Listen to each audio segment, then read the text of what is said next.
Hello दोस्तों, continue कर लेते हैं आज हम अपनी नेक्स्ट क्लास को। लास्ट क्लास में हमने पढ़ा था कि जो स्टोन एज थी, स्टोन एज अपना धीरे धीरे करके आगे बढ़ी। मीसोलिथिक आई, नियोलिथिक आई, चारकोलिथिक आई। अब जब चारकोलिथिक एज आई तो धीरे धीरे हमने ये देखा था कि सिविलाइजेशन बनना स्टार्ट हो गए थे, है ना। ओवरलैपिंग स्टार्ट हो गई थी, धीरे धीरे लोग कल्चर्ड हो गए थे, एक जगह रहना स्टार्ट कर दिए गए थे। तो इस तरीके की कुछ सिविलाइजेशन हमारे सामने निकल के आई। जैसे कि हम देखें, हमारी जो भारत की शुरुआत है वो इंडस वैली सिविलाइजेशन से हुआ। मीसोपोटामिया, इराक की एक सिविलाइजेशन यहाँ निकल के आई। इसी तरीके से बहुत सारी जो सिविलाइजेशन है, इजिप्शियन सिविलाइजेशन नाइल नदी के किनारे स्टार्ट हुई। हमारी ये जो सिविलाइजेशन है जिसको हम हड़प्पा कल्चर भी कहते हैं, ये हमारी सतलज नदी के किनारे से स्टार्ट हो गई थी, शुरू हो गई थी, प्रारंभ में आरंभ होना स्टार्ट हो गई थी। अगर हम देखें पर्टिकुलर भारत की, अगर हम बात करें तो भारत का जो नाम पड़ा वो इंदूज या हिंदूज। ये जो ईरानी लोग हमारे यहाँ आए हुए थे उनसे ये प्रोनाउंसिएशन नहीं होता था। जो हमारी सतलज नदी थी तो उसका सिंधु नदी थी, सिंधु नदी का जो प्रोनाउंसिएशन था वो प्रॉपर नहीं कर पाते थे, तो इसलिए वो इसको इंदूज या हिंदूज बोलते थे। उससे ये हमारा ये नाम निकल के आया, ठीक है। साथ ही साथ अगर हम देखें कि भारत के कल्चर की जो शुरुआत हुई, इंडियन कल्चर की जो शुरुआत हुई, वो लगभग 2500 बीसी के करीब से इंडस वैली सिविलाइजेशन के नाम से शुरुआत हुई, ठीक है। ये हड़प्पा कल्चर भी कहा जाता है क्योंकि ये हड़प्पा खाकरा नदी के किनारे से बनना स्टार्ट हुई थी, ठीक है। सबसे पहले जो ये क्वाइंड किया गया था कि इस तरीके की कोई सिविलाइजेशन पहले भारत में रही होगी या जो भारत की शुरुआत रही होगी थी, उसका श्रेय जाता है हमारे जॉन मार्शल सर को। जॉन मार्शल जी ने 1924 में, जॉन मार्शल, ये नाम याद रखना, जॉन मार्शल। जॉन मार्शल ने 1924 में ये बात बताई थी कि इस तरीके की कोई सिविलाइजेशन है जो वेस्टर्न पार्ट में, भारत के वेस्टर्न पार्ट में बसी हुई थी, और एक पूरा का पूरा उसने एक कल्चर डेवलप किया हुआ था। तो जो जॉन मार्शल थे वो डायरेक्टर जनरल थे हमारे आर्कोलॉजिकल सर्वे ऑफ इंडिया के। इन्होंने ही इस सिविलाइजेशन के बारे में हमारे लिए बताया था सबसे पहले। अब हम प्रमुख बात कर लेते हैं कि इस सिविलाइजेशन में होता क्या है। इस सिविलाइजेशन के कुछ अलग अलग शहर नगर पाए गए हैं, ठीक है। जैसे मोहनजोदाड़ो हुआ, हड़प्पा हुआ, ठीक है, कालीबंगा हुआ। तो जो यहाँ से प्राप्त सामग्रियां हैं उनके बारे में हम एक अलग से लेक्चर बनाएंगे और मैं ये बताऊंगा कि वहाँ से हमको क्या क्या प्राप्त हुआ है, ठीक है। क्योंकि परीक्षा में मुख्यतः ये पूछा जाता है कि ये पॉट कहाँ से प्राप्त हुआ था, बड़े बड़े स्विमिंग पूल या स्नानागार कहाँ से प्राप्त हुए थे, इस तरीके के क्वेश्चंस पूछे जाते हैं परीक्षा में। अभी हम देखते हैं कि इसमें क्या क्या फेज थे। सबसे पहले हम फेजेस देख लेते हैं। इंडस वैली सिविलाइजेशन की जो प्रमुख खासियत है वो ये है कि यहाँ पर एक बड़े बड़े स्ट्रक्चर्स पाए जाते थे। बड़े बड़े स्ट्रक्चर्स आप देख रहे हैं, जैसे मैंने यहाँ पर एक स्ट्रक्चर बनाया हुआ है।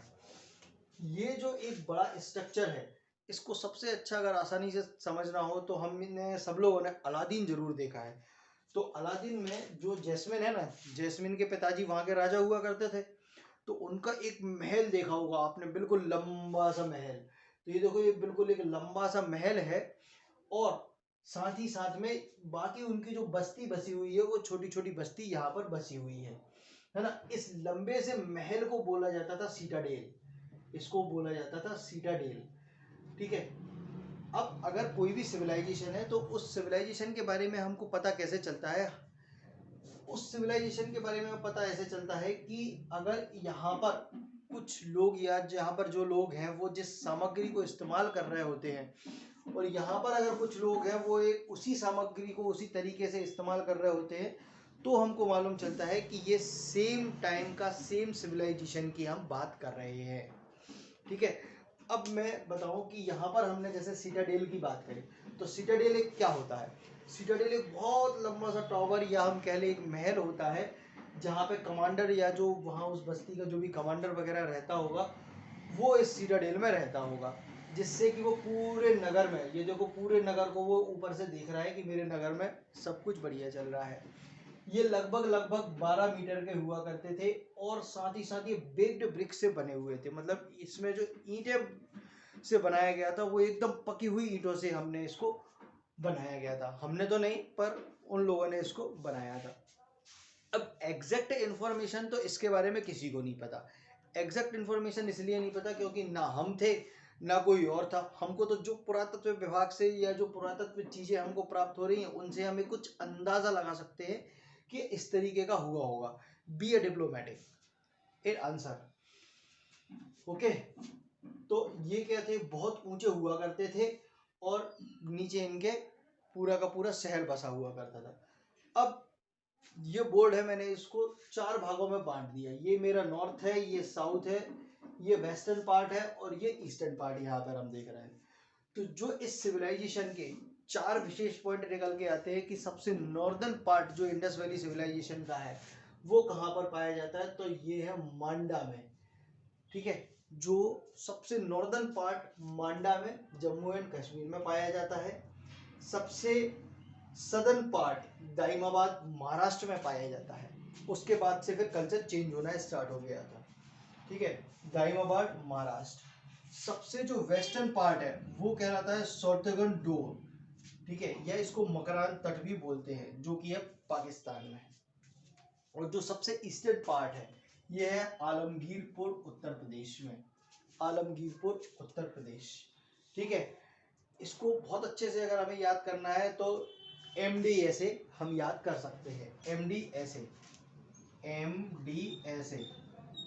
ठीक है, ये नॉर्थ से साउथ की तरफ, वेस्ट से ईस्ट की तरफ। मंडा, दाइमाबाद, सौटेगन, आलमगीरपुर। ठीक है, इस तरीके से हम इसको याद कर सकते हैं। अब मेन चीज जो यहाँ पर थी सीटाडेल के बारे में थी। सीटाडेल क्या हुआ, वेस्टर्न पार्ट में, ये जो हमारा वेस्टर्न पार्ट था, यहाँ के जो सीटाडेल थे ये काफी ऊंचाई बनाए जाते थे, काफी ऊंचाई पर इनको बनाया जाता था। और जो इनके नगर होते थे वो एकदम सकरे होते थे, छोटे नगर होते थे। ठीक है, उसी के आसपास आसपास आसपास घनी बस्तियों में बसे हुए होते थे। जैसे हमने यहाँ पे देखा, ये घनी बस्तियों में आसपास आसपास छोटी छोटी बिल्कुल कम स्पेस में ये बसे हुए होते थे। तो अगर हम वेस्टर्न पार्ट वाले जो सिविलाइजेशन थी उसकी बात करें तो वहां पे एक खासियत थी कि जो सीटाडेल है उसकी लंबाई ज्यादा होती थी और जो कॉलोनीज होती थी वो सक्रिय हुआ करती थी।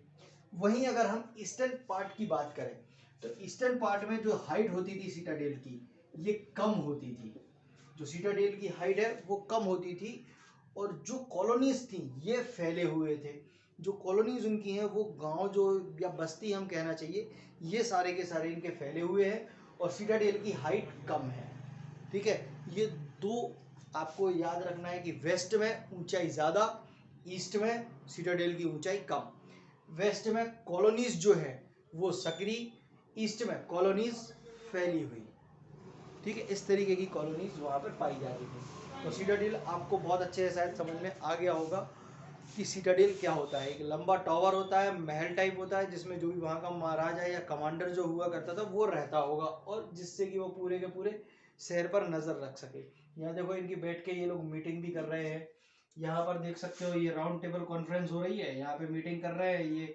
यहाँ पे कोई सैनिक वैनिक खड़े होते हैं। ठीक है, फिर यहाँ पे कुछ सैनिक ये ऊपर घूम रहे हैं। यहाँ पे ये इनकी तोप वोप रखी हुई है, यहाँ से पूरे गांव पे नजर रख रहे हैं।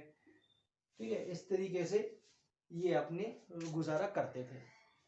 फिर अगली चीज जो वहां देखने को आई वो क्या मिली, वहां पे वेल मैनर्ड हमारे लिए हाउसेस प्राप्त हुए। हाउसेस भी किस तरीके के कि लगभग लगभग 1 से 2 स्टोरीज के हाउसेस प्राप्त हुए।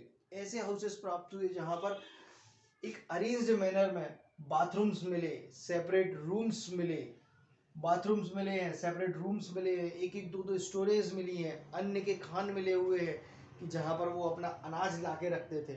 जैसे हमने बताया था ना कि हमारा जो आते आते सिविलाइजेशन होने लगा था, जब सिविलाइजेशन डेवलप होने लगा था तो हमारी एग्रीकल्चर जो है वो सरप्लस होने लगी थी।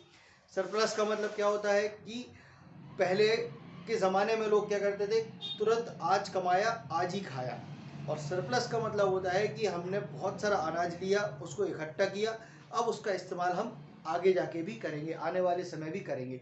मतलब जो इकट्ठा करने वाली जो खूबी थी उसको हम बोलते हैं सरप्लस। तो जो एग्रीकल्चर था वो हमारा सरप्लस हो गया। फिर इनके पास जो ड्रेनेज सिस्टम था, एक बेहतरीन तरीके का ड्रेनेज सिस्टम था, जो यहाँ पे बाथरूम्स वगैरह बनाए जाते थे उनका अंडरग्राउंड ड्रेनेज सिस्टम था। और अंडरग्राउंड ड्रेनेज सिस्टम होने के साथ साथ ही वहाँ पर इंस्पेक्शन होल्स भी बनाए जाते थे। मतलब आप सोच रहे हैं कि आज के समय से जब हम 2500 साल बीसी की बात कर रहे हैं, उस समय आप सोचे कि कितना दिमाग लगा के इन लोगों ने बनाया होगा कि ड्रेनेज सिस्टम बनाया। ड्रेनेज में अगर कोई गड़बड़ी होती है, कोई खराबी होती है, तो उसको देखने के लिए उन्होंने वहां पर इंस्पेक्शन होल्स भी बना रखे हुए थे।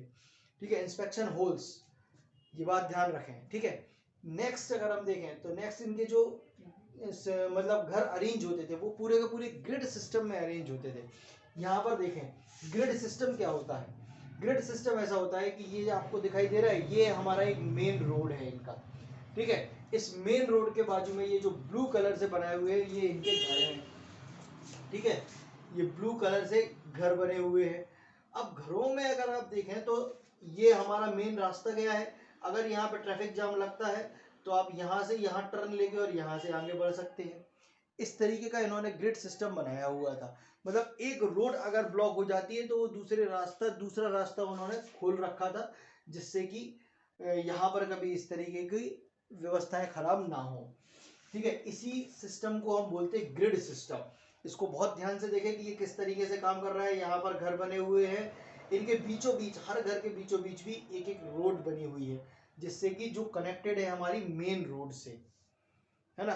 तो ये हमारा एक ग्रिड सिस्टम के तहत ये लोग रहा करते थे। नेक्स्ट अगर हम देखते हैं तो हमें क्या प्राप्त होता है, हमको टेराकोटा के यहाँ पर टॉयज प्राप्त होते हैं। टेराकोटा के टॉयज में देखो ये इस तरीके का एक बुलक कार्ट बना हुआ है।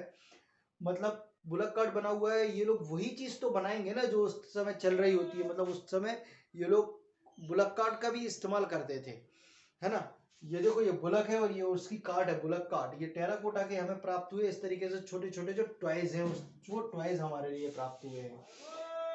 फिर यहाँ पे हमारे वेसल्स प्राप्त हुए हैं। वेसल्स में ये लोग अन्नागार, मतलब अन्नागार में जो वेसल्स प्राप्त हुए हैं, पूरा का पूरा जो अनाज है, अनाज इकट्ठा करके ये इन वेसल्स में रखते थे, जो कि ब्लैक पेंटेड थे, ब्लैक पेंटेड और पर्टिकुलर बेक्ड थे। मतलब इस कल्चर में हमने देखा कि इन लोगों ने पॉटरी बनाना स्टार्ट कर दी थी, बेक्ड पॉटरीज बनाना स्टार्ट कर दी थी। अब जब बेक्ड पॉटरीज होगा इसका मतलब है कि कहीं ना कहीं ये लोग अल्टर्स का इस्तेमाल करते थे, मतलब भट्टियों का भी इस्तेमाल करते थे, है ना। भट्टियां होंगी तभी तो इनकी ईंटें पकेंगी, ईंटें पकेंगी, साथ साथ में ये लोग वेसल्स भी बनाना स्टार्ट कर दिए थे। साथ साथ में ये लोग व्यापार करने के लिए अब एक्सचेंज की जगह इन्होंने वेट्स यूज किया हुआ था। वेट्स मतलब जो बाट होते हैं ना, जिनको रख के हम तौलते हैं तराजू पे, जब हम बाट रखते हैं उतने अमाउंट का ही हमको कोई क्वांटिटी रखना होता है। सपोज करो 1 किलो, तो 1 किलो का बाट होता है। उस पर हमको दाल अगर तौलनी है तो उसके बराबर, उसी वजन के बराबर हम दाल तौल देते हैं। मतलब कहीं ना कहीं ये लोग वेट्स का इस्तेमाल भी उस जमाने में कर रहे थे। इसका सीधा सीधा का मतलब है कि ये लोग एक्सचेंज करने लगे थे चीजें। एक्सचेंज के साथ साथ ये लोग व्यापार भी कर रहे थे, है ना। कुछ मालाएं मिली हुई हैं जो कि नग जड़ी हुई मालाएं हैं, है ना। मालाएं मिली हुई हैं। इसका सीधा सीधा मतलब है कि वहां पर जो लोग थे वो आर्ट एंड कल्चर में भी बड़ा बिलीव करते थे, है ना। बढ़िया से उनको सच सवर के रहना भी एक उनके शौक में शुमार था। फिर हमको और क्या मिला हुआ है, यहाँ पर हमारे लिए रेक्टेंगल शेप्ड की सील्स प्राप्त हुई हैं। जो आयताकार सीलें प्राप्त हुई हैं। सीलों का इस्तेमाल ये लोग अपने सिक्के बनाने में या जो व्यापार के पत्र बनाने में ये लोग किया करते होंगे। अब यहाँ पर मैंने एक सील बनाई है। ये सील में देखें आपकी कैसी सील है। यहाँ पे एक भगवान बने हुए हैं जिनके 3 मुंह हैं, 2 इनके सींग निकले हुए हैं और 6 जानवर हैं। यहाँ पे 6 जानवर दिखाई दे रहे हैं। ये जानवर कौन कौन से हैं इसको आप आसानी से, एक मैंने शॉर्ट ट्रिक बनाई हुई है, भेल टूडी। भेल टूडी सील जो है वो 2D में होगी। और कौन सी सील कहलाएगी, भेल, BHEL, भेल। जो लोग रूबरू होंगे, अगर भोपाल में रेसिडेंस होगा या जिनका वाराणसी वगैरह में रेसिडेंस होगा या जिनके स्टेट में BHEL की यूनिट्स लगी हुई होंगी, वो बहुत अच्छे से BHEL को जानते होंगे। बी से बफेलो, ई से एलिफेंट, एल से लॉयन, एच से हॉर्स और 2D मतलब 2 डियर भी इस सील में बने हुए थे। और इन सीलों का कहीं ना कहीं ये इस्तेमाल अपने व्यापार के पत्रों में या जहाँ भी इनको ऑफिशियली काम होता होगा वहाँ पर ये इन सीलों का उपयोग करते होंगे। यहाँ पर हमें जन्म देवी की प्रतिमा भी प्राप्त हुई है। जन्म देवी मतलब एक प्रेग्नेंट वुमन की प्रतिमाएं भी प्राप्त हुई है जिसको फर्टिलिटी गॉडेस के रूप में कहा जाता था कि जो भी कुछ है वो सब इन्हीं से हमको प्राप्त हुआ है, इन्हीं से हमें आगे का जीवन, आगे की राह हमको मिली हुई है। तो इनको फर्टिलिटी गॉडेस के रूप में बहुत पूजा जाता था। ये उसी तरीके से इनको पूजा जाता था जैसे कि इजिप्शियन सिविलाइजेशन में हमारी नील गॉडेस को पूजा जाता था। ठीक है, तो ये कुछ कल्चर जो हमें यहाँ से प्राप्त हुआ है। कल्चर को समझने के लिए हमको यही चीज समझनी पड़ती है कि हमें यहाँ से प्राप्त क्या क्या हुआ है, क्या क्या हमें पुरातत्व की चीजें मिली हुई हैं। उन्हीं चीजों से हम समझ पाते हैं कि वहां पर क्या हो रहा होगा और कैसे चल रहा होगा। ठीक है, और एक विशेष बात, अभी आज के समय में हम लोग इतने टेक्नोलॉजी में आगे बढ़ गए हैं पर आज तक भी हम इन लोगों की भाषा नहीं समझ पाते थे। ये कैसे लिखते थे? ये लोग सिंबल्स में बातें करते थे या सिंबल्स में लिखते थे, है ना। सिंबल्स में सिंबॉलिक काम करते थे। ये देखो 400 सिंबल्स का यूज करते थे। इनकी जो स्क्रिप्ट थी उसको कहा जाता है वोस्ट्रोफेदन स्क्रिप्ट। जिस स्क्रिप्ट में इंडस वैली सिविलाइजेशन के लोग लिखा करते थे, उसका जो कल्चर है उन्होंने लिखा है, या जो भी उनको पुरातत्व विभाग में जो प्राप्त हुआ है, जिस तरीके से ये अपनी बातें दूसरे से कहा करते थे या जो हमारे लिए लिख के गए हैं, वो वोस्ट्रोफोदन स्क्रिप्ट में लिख के गए हैं। ठीक है, वोस्ट्रोफोदन स्क्रिप्ट क्या होती है? ऐसे बहुत सारे लेख वोस्ट्रोफोदन में प्राप्त हुए हैं। वोस्ट्रोफोदन एक ऐसी स्क्रिप्ट है जिसको लिखने का एक विशेष तरीका होता है। वो तरीका है कि राइट से लेफ्ट, देखो राइट से लेफ्ट, फिर लेफ्ट से राइट, फिर राइट से लेफ्ट, इस तरीके से लेफ्ट राइट से लेफ्ट, लेफ्ट से राइट, फिर राइट से लेफ्ट और लेफ्ट से राइट, इस तरीके से ये लिखा करते थे। और लिखा क्या करते थे? ये जो सिंबल्स होते थे ना, जो 400 तरीके के सिंबल्स बनाए हुए हैं, बस ये सिंबल्स बना दिया करते थे। यहाँ पे कोई सिंबल्स बनाए, फिर यहाँ सिंबल्स, फिर यहाँ सिंबल्स, फिर यहाँ सिंबल्स।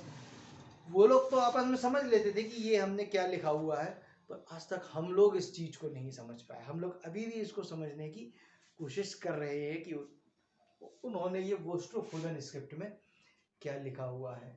ठीक है, आगे भी हम देखते हैं कि इनके बहुत सारे हमको शहर प्राप्त हुए हैं।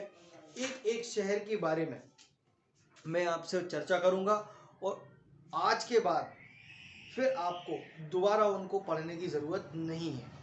इस तरीके से लिखा आपको सभी जगह मिल जाएगा, नो डाउट। लिखा आपको कहीं भी, आप इंडस वैली सिविलाइजेशन डालेंगे आपको लिखा मिल जाएगा। मैं जो तरीका आपको बता रहा हूँ उससे आपको आज के आज में याद हो जाएगा, आप उसको फिर कभी नहीं भूलोगे। ठीक है, ये सारी की सारी चीज़ें मैंने जो चित्र के रूप में बनाई हुई हैं, ये ऐसा मैंने क्यों किया है। जैसे अगर मान लो कोई कहानी है, मैंने आपको पढ़ने के लिए दी, कहानी मतलब एक प्ले है, मैंने आपको पढ़ने के लिए दिया। अब मैं आपसे उसमें सवाल पूछूंगा। ठीक है, सपोज करो 1 घंटे की कहानी थी, उसकी स्क्रिप्ट मैंने आपको दे दी और कहा कि भाई मैं आपसे सवाल पूछूंगा इसमें से जो भी आएंगे, तो आपके लिए वो कहानी पढ़ के समझना कठिन होगा। पर अगर मैं उसी का एक प्ले बना दूं, छोटा सा विजुलाइज करने की एक वीडियो बना दूं उस कहानी पे से, और वो पूरा का पूरा वीडियो आपको दिखा दूं, तो नो डाउट कि आप उसको कम से कम समय में देख लेंगे और उससे जो भी हम सवाल पूछेंगे वो आप सवालों के आंसर भी देंगे। इसका सीधा सीधा सा मतलब ये हुआ कि जो हमारा दिमाग है वो बातों को, लिखी हुई बातों को कम समझता है, जबकि देखी हुई बातों को वो ज्यादा समझता है ना, है कि नहीं है। तो इसीलिए हमारे पास जो स्क्रीन है, विजुअलाइजेशन स्क्रीन जिसको हम बोलते हैं ऑनलाइन स्क्रीन, जहां पर हम सपने देखते हैं, वो वाली स्क्रीन, उसको हमेशा आप पढ़ते समय ऑन रखा करें। अब आप फिर से आप उस स्क्रीन को ऑन कर लें और मैं जैसा जैसा बता रहा हूँ आप उस स्क्रीन को देखते जाएं।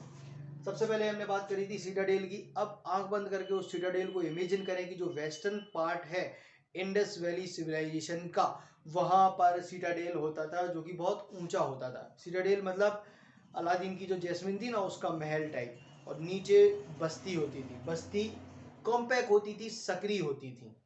ठीक है, और सीटाडेल जो होते थे वो बहुत ऊंचे ऊंचे होते थे। वेस्ट साइड की अगर हम ईस्ट साइड की अगर हम बात करें तो यहाँ पर सिटाडेल की जो हाइट है ये कम हुआ करती थी और जो बस्तियां हैं वो एकदम फैली हुई होती थी। ठीक है, बस्तियां जो है वो फैली हुई होती थी। यहाँ पर जो रोड्स होती थी और जो मकान होते थे वो ग्रिड सिस्टम में बने हुए होते थे, मतलब मेन रोड है वो कनेक्टेड है बाकी सारी छोटी छोटी रोड से, और जो छोटी छोटी रोड है वो भी सेपरेट कर रही हैं घरों को, मतलब एक ग्रिड सिस्टम बना रही हैं। ठीक है, फिर इनके जो मकान होते थे वो 1 से 2 स्टोरीज के होते थे। वो मकान वेल अरेंज्ड होते थे, जैसे आज के समय में हमारे मकान अरेंज्ड होते हैं ना कि यहाँ पर सेपरेट रूम है, सेपरेट बाथरूम्स हैं, इस तरीके से अरेंज्ड होते थे। ये लोग अपना ट्रांसपोर्टेशन के लिए बुलक कार्ट्स यूज करते थे। अपने जो ऑफिशियल पत्र हैं उनके लिए बताने के लिए सील यूज किया करते थे। सील में भी ये भगवान जी बने हुए हैं, इनके 3 मुंह है, 2 सींग हैं। BHEL 2D एनिमल्स बने हुए हैं। BHEL बफेलो हॉर्स, इमेजिन करें बफेलो हॉर्स एलिफेंट और लायन बने हुए हैं, और साथ साथ में 2 डियर भी बने हुए हैं, डियर। ठीक है, फिर इनकी जो जन्म देवी होती थी वो प्रेग्नेंट वुमेन के रूप में, प्रेग्नेंट वुमेन की एक स्कल्पचर मिला हुआ है कि प्रेग्नेंट वुमेन को ये लोग पूजा करते थे। ठीक है, उसको जन्म देवी के रूप में पूजा जाता था। यहाँ से वेसल्स प्राप्त हुए हैं, वेट्स बाट प्राप्त हुए हैं, यहाँ पे मालाएं प्राप्त हुई हैं, मतलब कुछ उन्होंने जैसे घुंघरू टाइप या रुद्राक्ष टाइप की मालाएं बना रखी हैं जो कि रेड पेबल्स से बनी हुई हैं, लाल पत्थर से, लाल पेबल्स से बनी हुई हैं। ठीक है, जो इनका लिखने का स्क्रिप्ट था ये बोस्टोफोदन था, जो कि राइट से लेफ्ट और लेफ्ट से राइट, राइट से लेफ्ट, लेफ्ट से राइट लिखते थे। इस स्क्रिप्ट में 400 सिंबल्स हुआ करते थे। हमारे पास आज 26, अगर इंग्लिश की बात करें तो 26 अल्फाबेट है, समझ रहे हैं ना। इंग्लिश की अगर हम बात करें तो 26 अल्फाबेट्स को हम अरेंज करके पूरी की पूरी बात या कोई कहानी हम लिख देते हैं। ठीक है, इसी तरीके से इनके पास जो स्क्रिप्ट थी ये बोस्टोफोदन थी, और 400 सिंबल्स इस स्क्रिप्ट में थे। तो ये उन सिंबल्स को बना के अपनी भावनाएं व्यक्त किया करते थे। ठीक है, समझ में आ गया होगा। 4 पॉइंट है, north, south, west, east. North Manda, south Daimabad, west शोटगनडोर नाउ इन पाकिस्तान, मकरंता। ठीक है, और Alamgirpur in UP, Alamgirpur in UP. ठीक है,